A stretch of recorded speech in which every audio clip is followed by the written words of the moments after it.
जय हिंद साथियों। पिछले वीडियो में हम लोगों ने जाना था डच कंपनी के बारे में। डच जो नीदरलैंड की कंपनी थी, उस देश का दूसरा नाम हॉलैंड भी है। तो डच कंपनी का स्थापना, डच ईस्ट इंडिया कंपनी का स्थापना 1602 ईस्वी में हुआ था। डच 1605 ईस्वी में इंडिया में पहला फैक्ट्री लगाए थे मसूलीपट्टनम में, जो पूर्वी घाट पर है। और डच और अंग्रेजों के बीच एक निर्णायक युद्ध हुआ था 1759 ईस्वी में, बेदारा का युद्ध, जिसमें अंग्रेज जीत गए थे। और उसके बाद डचों का लगभग यहाँ से व्यापार समाप्त हो गया। बेदारा कहाँ है? तो बंगाल में है। तो अब आगे अगली कंपनी की बात करें तो British east India company. British east India company, यह आधुनिक भारत है। British east India company, British east India company का स्थापना जो है 1600 ईस्वी में, 31 दिसंबर 1600 ईस्वी में हुआ था। महारानी वहाँ की थी एलिजाबेथ प्रथम, इसके आदेश पर महारानी एलिजाबेथ प्रथम ने आदेश दिया था कि जाके पूरब में व्यापार करना है। 31 दिसंबर 1600 ईस्वी में इसका गठन हुआ। छोटे छोटे कंपनियों को मिलाकर एक बड़ा कंपनी बनाया गया, जिसका नाम ब्रिटिश ईस्ट इंडिया कंपनी रखा गया। तो इसको जब बनाया गया व्यापार करने के लिए, तो वहाँ का राजा था जेम्स प्रथम। जेम्स प्रथम, तो जेम्स प्रथम ने अपना दूत, सबसे पहला राजदूत, प्रथम राजदूत विलियम हॉकिंस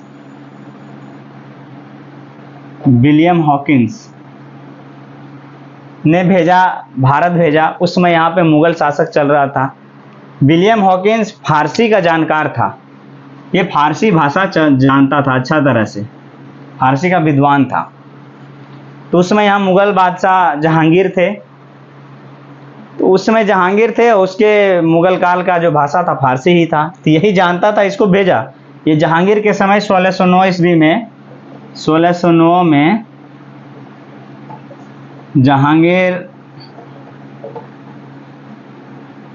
जहांगीर के शासनकाल में ये आया और इन्होंने कहा, अनुरोध किया कि हमको भारत में व्यापार करने का अनुमति दीजिए। जहांगीर ने इसको अनुमति दिया। तो 1611 ईस्वी में प्रथम अंग्रेजी फैक्ट्री मसूलीपट्टनम में लगाया गया। मसूलीपट्टनम पूर्वी घाट पर लगाया गया।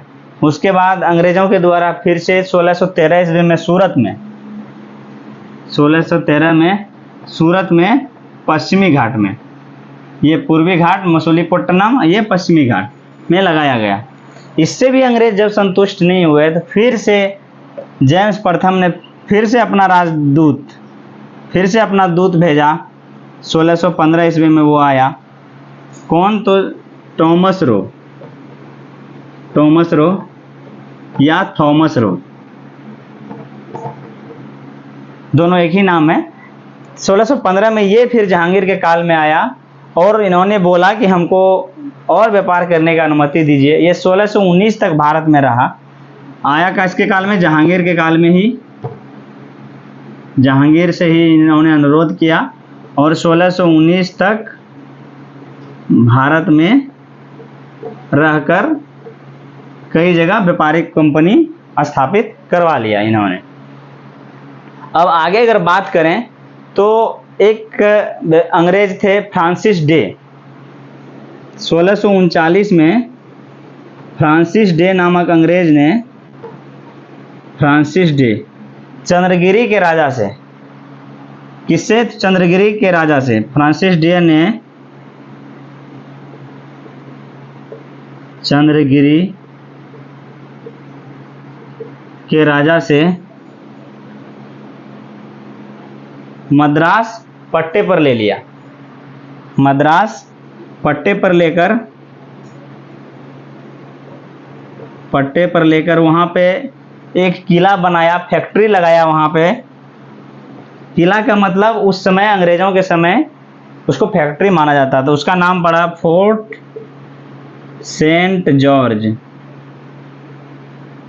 जॉर्ज स्थापना किया। किस चीज़ का स्थापना किया? फोर्ट सेंट जॉर्ज का स्थापना किया। अब आगे बात करें यहाँ पर तो 1661 ईस्वी में 61 में इंग्लैंड का राजकुमार था चार्ल्स द्वितीय, चार्ल्स सेकेंड। इसका शादी किससे हुआ? पुर्तगाल की राजकुमारी, पुर्तगाल की राजकुमारी कैथरीन से शादी हुआ। तो पुर्तगाली ने 1661 में चार्ल्स द्वितीय को बम्बई दहेज में दिया। शादी हुआ बम्बई दहेज में मिला, दहेज में दे दिया। तो चार्ल्स द्वितीय ने क्या किया कि बम्बई को 1668 ईस्वी में ईस्ट इंडिया कंपनी को 10 पाउंड किराए पर भाड़ा पर दे दिया। 10 पाउंड भाड़े पर दे दिया कि वहाँ आप अपना व्यापार कीजिए। इधर बंगाल की बात करें तो 1651 में बंगाल का सूबेदार था, बंगाल का सूबेदार शाह सूजा था। शाह सूजा ने भी अंग्रेजों को व्यापार करने की अनुमति दे दिया, सूबेदार था। तो प्रथम अंग्रेजी फैक्ट्री बंगाल में, अंग्रेजी फैक्ट्री की बात करें तो हुगली में स्थापना हुआ, हुगली में स्थापित किया गया। अब आगे बात करें तो 1698 में एक अंग्रेज है जॉर्ज चार्नोक, 1698 में जॉर्ज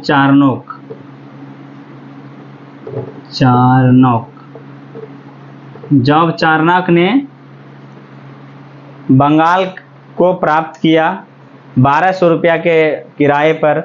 बंगाल के 3 गांव को प्राप्त किया, सूती नाती, कालीकट और गोविंदपुर को 1200 रुपया किराया पर प्राप्त किया। यही तीनों गांव मिला के यहाँ पर स्थापना हुआ फोर्ट विलियम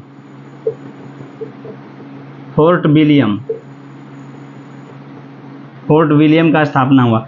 विलियम फोर्ट कौन थे उस समय? विलियम तृतीय प्रधानमंत्री था, विलियम तृतीय पीएम था कहाँ का? इंग्लैंड का। इसके नाम पर इसका फोर्ट विलियम का स्थापना हुआ 1698 ईस्वी में। किसने किया? जॉर्ज चार्नोक ने। यही तीनों गांव बाद में, तीनों गांव मिला के बाद में ये कलकत्ता बन गया। इस तरह से अंग्रेजी ईस्ट इंडिया कंपनी भारत में अपना पांव पसारकर पूरे देश में अपना स्थापना कर लिया और बाद में ये कंपनी ब्रिटिश सरकार के हाथ में चल गया। ब्रिटिश सरकार के द्वारा डायरेक्ट अपना यहाँ पे गवर्नर भेजने जाने लगा, अपना नियंत्रण स्थापित कर लिया गया, जिससे कि हम लोग धीरे धीरे छोटे वीडियो के माध्यम से जानेंगे। आशा करते हैं कि यह वीडियो आप लोगों को अच्छा लगा होगा। अगर थोड़ा सा भी कहीं कन्फ्यूजन हो तो आप ज़रूर कमेंट करें, हम उसका जवाब ज़रूर देंगे। आज आप आशा करते हैं कि यह वीडियो आप लोगों को अच्छा लगा होगा। इस चैनल को सब्सक्राइब करिए। धन्यवाद।